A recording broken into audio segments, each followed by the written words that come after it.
सर्वप्रथम स्वप्नवेद अनाथ आश्रमाचे जे प्रेरणास्थान आहे असे सचिन दादा आणि मंगलताई या दोघांचे मी खूप मनापासून अभिनंदन करते आणि आभार मानते की स्ट्रॉबेरी स्कूलला हे सेवा कार्यामध्ये थोडासा स्वतःचा एक हारीचा वाटा उचलण्यासाठी आपल्या संस्थेने सहकार्य केलेलं आहे. नावच इतकं छान आहे स्वप्नवेद. प्रत्येकाचे स्वप्न काही ना काही वेगळं असतं, काही ना काही मोठं असतं. कुणाला गाडी, बंगला, पैसा, प्रसिद्धी, प्रतिष्ठा ह्या सगळ्या गोष्टी हव्या असतात. पण या पलीकडे जाऊन निराधारांना आधार देणं आणि कुणाचा तरी आईबाप बनणं ही खूप मोठी गोष्ट असते. कारण माझं कोणीतरी आहे ही भावनाच खूप काही सांगून जात असते.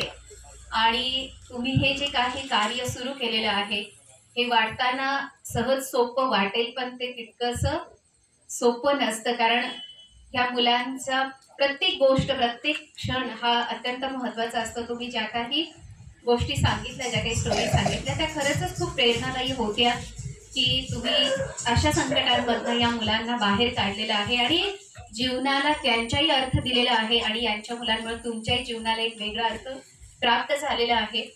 आपल्याला असं वाटेल की सचिन दादा आणि मंगलताई यांनी हे सुरू केलेलं आहे, पण मी सांगते की हे त्यांचं जीवन कार्य घेऊनच ती दोघं जन्माला आलेली होती. आल्यानंतर कोणाला ही बुद्धी होत नसते. तुम्ही हेच करणार होते, तुमचं कार्य हेच होतं आणि जितक्या समर्पित भावनेने तुम्ही हे करत आहात, नक्कीच तुम्ही आता जी मुलं आहेत त्याच्या कित्येक पट मुलं तुम्ही तुमच्याकडे सांभाळणार आहात आणि या अनाथांना, निराधारांना एक आधार देण्याचं काम करणार आहे.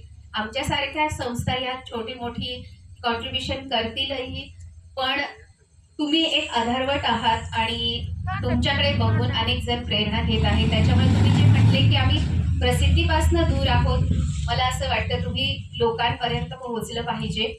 आणि अनेक लोक आहेत की ज्यांना मदत करायची आहे, कुठे करावी, योग्य संस्था समजत नाही आहे आणि मग चुकीच्या ठिकाणी काही गोष्टी ह्या दिल्या जातात आणि त्याचा बाजार जो भरलेला आहे की जे इतर लोक त्याला नावं ठेवतात आणि तुमच्यासारख्या खरोखर मनापासून काम करणाऱ्या संस्था मात्र या प्रवाहाच्या दूर राहत आहेत. गोष्ट किती जणांना आवडते? आवडते? तुला नाही आवडत गोष्ट? आवडते. गोष्ट सगळ्यांना आवडते, लहानांना आवडते, मोठ्यांना आवडते. असंच एक गाव असतं आणि त्या गावामध्ये एक माणूस राहत असतो, त्याचं नाव असतं संतोष. आणि त्याला मानवता खूप आवडायची, म्हणजे लोकांची सेवा करायला आवडायची, लोकांना मदत करायला आवडायची. कुणी आजारी असलं गावातलं की त्याला हॉस्पिटलला घेऊन जायला आवडायचं. असं खूप त्याला आवडत असतं आणि दिवस रात्र, सकाळी उठल्यापासून रात्री झोपेपर्यंत तो तेच काम करत राहायचा. त्या गावामध्ये एक छान मंदिर असतं कृष्णाचं. त्या मंदिरामध्ये सुद्धा अगदी सकाळपासून संध्याकाळपर्यंत जाऊन त्या कृष्णाची सेवा करणारे, त्या कृष्णावरती प्रेम करणारे, दिवस रात्र हरिपाठ वगैरे त्याच्यात भाग घेणारे पण अनेक लोक असतात. एकदा हा संतोष असाच त्याच्या ह्या मानव कार्यामध्ये व्यस्त असतो, त्याचं काम चालू असतो आणि त्याच्या दारासमोरनं एक परमेश्वराचा देवदूत चाललेला असतो.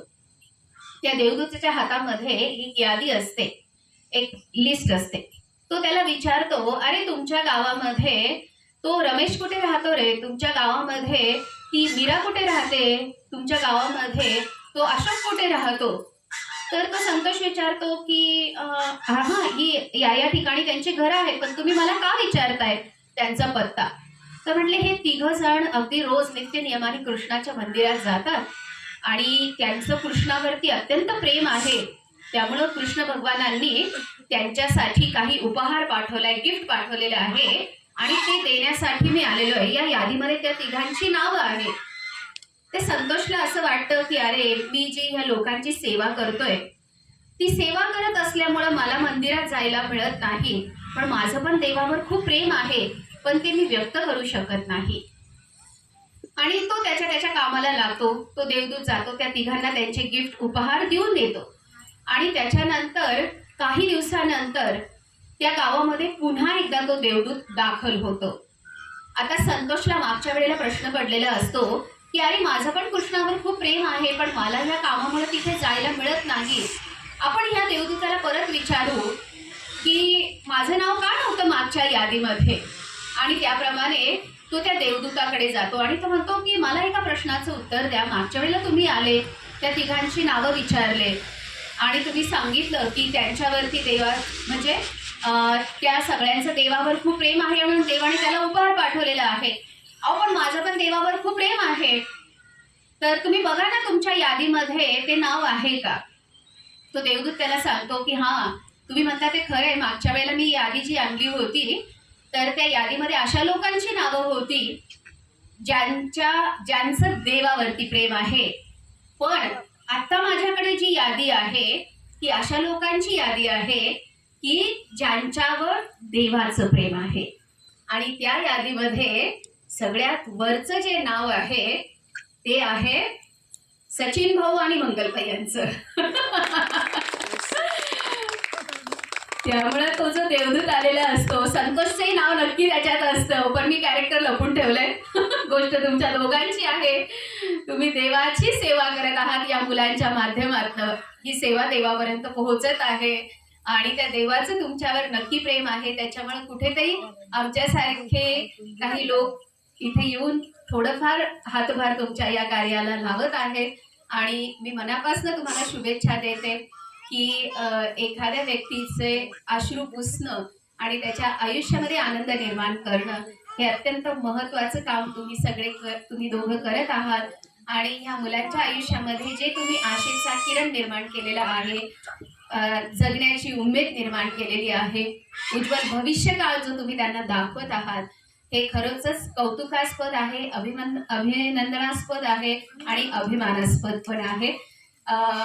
ह्या जुन्नर तालुक्यामध्ये अशी एखादी संस्था आहे आणि असं छान काम तुम्ही करत आहात, याचा मला खूप मनापासून अभिमान वाटतोय. कारण माझं माहेर इथलं आहे आणि नक्कीच आपल्या माहेरच्या गावाला काहीतरी करता यावं यासाठी मी स्वतःला भाग्यवान समजते.